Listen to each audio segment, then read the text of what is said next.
ए त्यो अस्ति यो हजुरले यो काम गरिनु एउटा मिडियाको रूपमा हिँड्नु भएको अब यहाँ तराईको मान्छेहरूले पनि पाहाड पाहाड भनेर घुम्न आउँछन्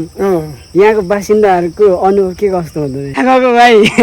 त्यसलाई बल्ल हामीले फरक भनिन्छ त्यहाँबाट पनि हिमालय देखिन्छ त्यहाँबाट हिमाल देखिन्छ हिमालय देखिन्छ रोप्यो भने सुन्तला पनि हुन्छ त्यहाँ हाम्रो यहाँ एउटा समस्या के छ भन्दाखेरि एउटा हाम्रो स्कुल साह्रै नराम्रोसँग बिग्रिसक्यो यो समस्या एउटा त्यहाँदेखि लिएर स्कुलमा चाहिँ लगभग 8-9 वर्ष 8 वर्ष नि भनौँ न 8 वर्षसम्मको हिसाब किताब सुनै नभएको 3टा हेडमास्टर भयो अहिले त झन् हेडमास्टर नै बिन भएर बसेको छ श्रीजन त श्रीजन नै हो तर अहिले चाहिँ के अरे माध्यमिक भएको छ अहिले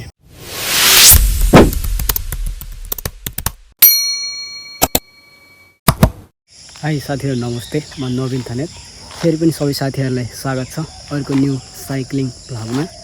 आजको साइक्लिङ राइडिङ भनेको चाहिँ हाम्रो यता डन्डादेखि भित्री झालबास हुँदै चोरमारा हुँदै फेरि ब्याक टु डन्डा हुँदै आउनेवाला छौँ लेट्स सी हेरौँ के कस्तो हुन्छ आजको भ्लग यो भ्लगमा म अवश्य हाल्नेवाला छु अहिले ठ्याक्कै हाम्रो टाइम 5:50 भएको छ अहिले ठ्याक्कै टाइम हाम्रो चाहिँ आज चाहिँ यस्तो दामी क्लाउडी छ दामी भाइहरूलाई कुर्दा 1 घन्टा भइसक्यो असो आएन झ्याउ लाग्न थालिसक्यो 1 घन्टा हुन लाग्यो कुर्दा बल्ल आइरहनु भयो यार कस्तो ढिला गरेर यार भाइ तिमीहरू त ए त्यो अस्ति ल के छ भाइ के छ हिँड्छौँ अहिले चलिरहेको के अरे तिमीहरू अघि ल्याएको कहाँहरू तिम्रो यता तिरुनी भनेको ल चल्दिउँ ल फाइनली हाम्रो ह्यान्डसम भाइहरू भेटिसकेको छौँ ल अब चाहिँ कन्टिन्यू हुन्छ ल अन्त तिमीहरूको सेल्फ इन्ट्रोडक्सन देऊ ल तिम्रो नाम के हो अनि जितिन ए ऋतिक नहौ त हामी 3 भाइ चाहिँ जाँदैछौँ है त आज साइक्लिङ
यो बाटो कहाँ पुग्छ नि यो बाटो कहाँ जान्छ यहाँ पुलतिर निस्किन्छ यहाँदेखि यसरी जानु पऱ्यो है सिधै गयो भने कहाँ पुगिन्छ नि थाहा भएन ठिक छ ल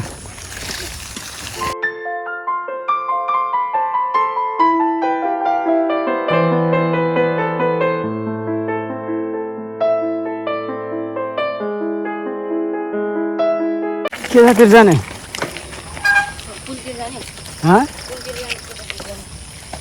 जाउँ यता डुल्न एकचोटि अनि जाउँ एकचोटि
आज हामी यता झारबसतिर आएको थियौँ यता हाम्रो गाउँले बाजेले चाहिँ हाम्रो बाटो देखाइदिनुहुन्छ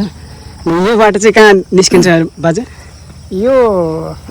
यो बाटो हजुर अब यो तेर्सो बाटो हो के अरे हजुर यसलाई चाहिँ नि यो बाटोलाई चाहिँ नि यो डल्लाढुङ्गा टोल भन्छ यसलाई ए डल्लाढुङ्गा टोल डल्लेढुङ्गा टोल ए डल्लेढुङ्गा टोल त्यहाँबाट उतातिर त्यो डल्लेढुङ्गा टोल भनेपछि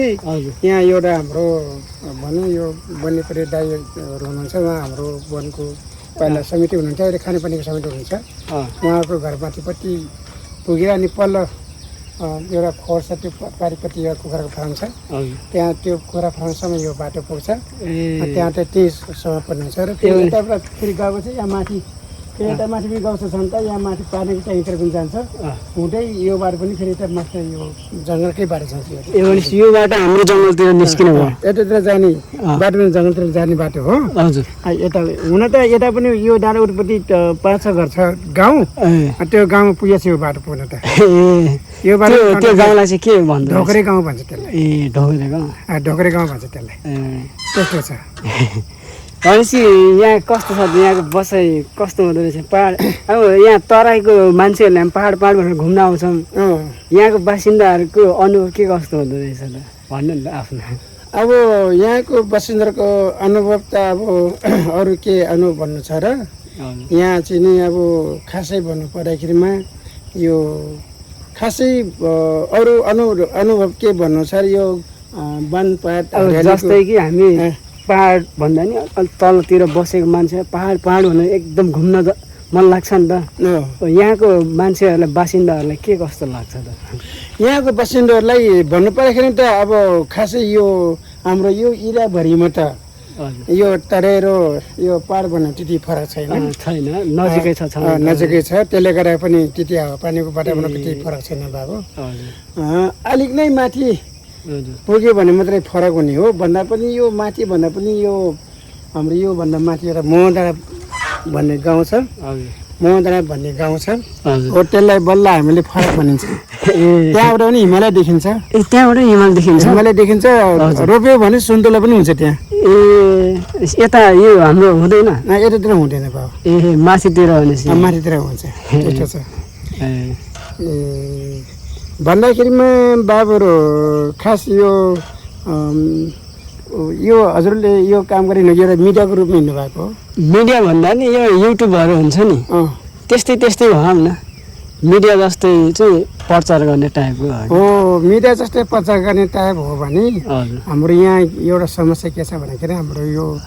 अरूटा सबै समस्या हल हुँदै गएको छ यो हाम्रो स्कुल साह्रै नराम्रो बिग्रिसक्यो ए के भइरहेछ हाम्रो समस्या यो स्कुलको समस्या के छ भन्दाखेरिमा हजुर यो 3टा हेडमास्टर भयो कुन स्कुलको नाम भन्नु न यो हाम्रो यो स्कुलको नाम हो पहिला त श्रीजन्ता प्राथमिक भन्थ्यो हजुर पहिला नाम स्थापित गर्दा हजुर अहिले चाहिँ नि श्रीजन्ता प्राथमिकद्वाराबाट अहिले चाहिँ नि श्रीजन्ता त श्रीजन्ता नै हो तर अहिले चाहिँ के अरे माध्यमिक भएको छ अहिले ए माध्यमिक भइसक्यो भनेपछि 10+2 होइन 10+2 होइन 10सम्मको भयो ए 10सम्म भयो भनेपछि यहाँ हजुर के समस्या चाहिँ के रहेछ यहाँ हाम्रो समस्या अरू होइन यहाँ चाहिँ नि शिक्षकहरूले राम्रोसँग नपढाउने हजुर र गाउँ अभिभावकहरूलाई राम्रोसँग चित्त नबुझाइदिने यो वर्ष किताबको वर्षदिनको हाम्रो सार्वजनिक हिसाब किताब हुन्छ नि हजुर आर्थिक वर्षको त्यो सुनाइ नगर्ने हजुर एकदम लापरवाही हिसाबमा छ हेर्नुहोस्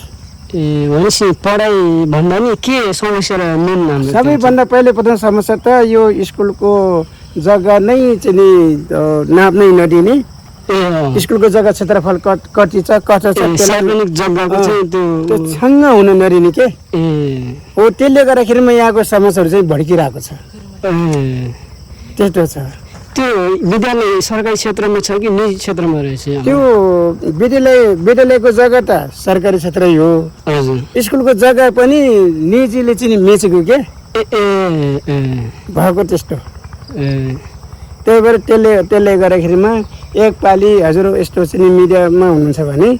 यहाँ यस्तो रहेछ यस्तो रहेछ भने चाहिँ एकपालि स्कुलमा यसो प्रचार मात्रै गरिनु भए पनि केही हुन्छ कि भन्ने हाम्रो आशा यो विद्यालयको यो समस्याको समाधान चाहिँ हामीले के गर्दा चाहिँ हुन्छ होला तपाईँको विचारमा अरू यो विद्यालयको समस्या समाधान भनेको जस्तै हजुरहरू आउनु भएर यो स्कुलमा भनौँ न अब हुन त यो बेचन प्रसाद चौधरी पहिला हेडमास्टर थियो उनको पालोदेखिको चाहिँ बिग्रिँदै आएको हो अनि अहिले चाहिँ भजबार तारुङ भन्ने थियो झन्डै लटापट्टि बिगारेर छोड्यो त्यहाँबाट अहिले त झन् हेडमास्टर नै बिन भएर बसेछ भनेपछि हजुरले यसो मिडियामा शिक्षा स्तर भनेपछि अहिले गिरेको छ भने अहिले चाहिँ यो गोइरीको श्रीजन्ता माविमा यो यस्तो भएको रहेछ यसले गरेर यस्तो भएको रहेछ भन्न पनि यो स्कुलको सबभन्दा पहिले प्रथम स्कुलको चाहिँ जग्गा जुन जग्गा चाहिँ पूर्जा बमोजिम अनुसारको स्कुलको जग्गा नभएको त्यो व्यक्तिद्वारा नाम खोज्दा नाम नदिने यो समस्या एउटा त्यहाँदेखि लिएर स्कुलमा चाहिँ लगभग 8-9 वर्ष 8 वर्ष नि भनौँ न 8 वर्षसम्मको हिसाब किताब सुनाइ नभएको लापरवाही भएको त्यसले गर्दाखेरिमा जनताले चाहिँ स्कुललाई चासो नराखेको भनेपछि यहाँको विद्यार्थी सङ्ख्या चाहिँ कति रहेछ जनतामा हाम्रो यहाँ सबै विद्यार्थी नै जाने हो भने र राम्रोसँग बोल्ने हो भने करिब पनि यहाँ तल्लो स्तरमा पनि 500 विद्यार्थी त हुन्छ तर अहिले के भयो भन्दाखेरिमा त्यो स्कुल बिग्रेको कारणले गर्दाखेरि सबै बोर्डिङतिर गएको छ कम्तीमा पनि 150 जनता बाहिर झालबार गिरी पनि गएको छ भनेपछि आफ्नै गाउँ छोडेर चाहिँ त्यो शिक्षा स्तर यस्तो भएर चाहिँ उता जानु पर्यो भनेपछि उतातिर गएको छ यस्तो छ त्यसले गर्दाखेरिमा एकचोटिको लागि चाहिँ नि हजुर जस्तो मिडिया होइन भनौँ या यसो चाहिँ इटो गर्ने चाहिँ यसो हाल्ने मात्रै पनि केही त हुन्थ्यो केही ध्यान आकर्षण भयो भने भन्नाले आज यो म बोलेछ नि यही बोलेको हालिदिँदा पनि केही कुरा सुनिन्छ एकदम धेरैजना साथीहरूले हेर्नुहुन्छ हजुर त्यही भएर केही समस्याको हल चाहिँ हुनसक्छ हजुर यो हुसेकोट गाउँपालिका वार्ड नम्बर 2 गोहेरी हजुर स्कुलको नाम श्रीजन्ता मावि माध्यमिक विद्यालय मावि माध्यमिक भने पनि मावि भने छोटकरीमा त्यस्तो छ हजुर ल भाइ बुवाको नाम चाहिँ के हो? मेरो धनबहादुर बरगरे ए बारगरे हजुर हजुर म पनि एकचोटि स्कुलको अध्यक्ष भएको हो ए। मेरो औडियाबाट चाहिँ नि मेरो औडियाबाट नै यस्तो गडबड हुँदै आएको हो। ए ए हजुरको कार्यकालदेखि नै मेरो कार्यकालदेखि नै गडबड हुँदै आएको ए, यस्तो छ दामी देखिरह है पहाड आमाको भाइ ल निकल निकल निकल निकल निकल ब्रेक छैन